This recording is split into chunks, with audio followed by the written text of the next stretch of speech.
حضرت مولانا مفتی عبدالرؤوف سکھروی فرماتے ہیں کہ ایک صاحب کتابت کیا کرتے تھے جیسے آج کل لوگ کمپوزنگ کرتے ہیں۔ وہ پرانے زمانے کے کاتب تھے۔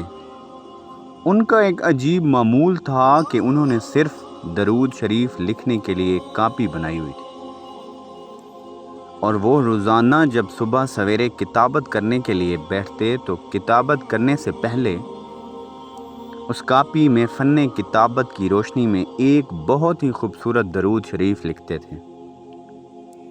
اس کے بعد صبح سے لے کر شام تک مختلف مضامین کی کتابت کر کے اسی سے گزر بسر کرتے۔ ان کی ساری زندگی اسی میں گزر گئی۔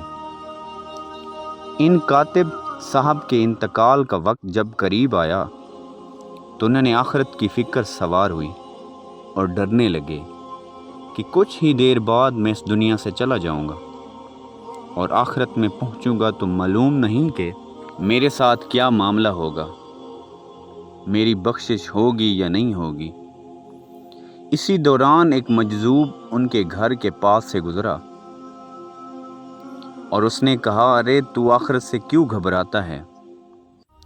تیری درود شریف کی کاپی اللہ تعالیٰ کی بارگاہ میں اور جناب رسول اللہ صلی اللہ علیہ وآلہ وسلم کی خدمت میں پیش ہے، اور اس پر صحیح کے نشان لگائے جا رہے ہیں کہ یہ درود شریف بھی صحیح ہے، یہ درود شریف بھی پاس ہے، اور یہ درود شریف بھی قبول ہے۔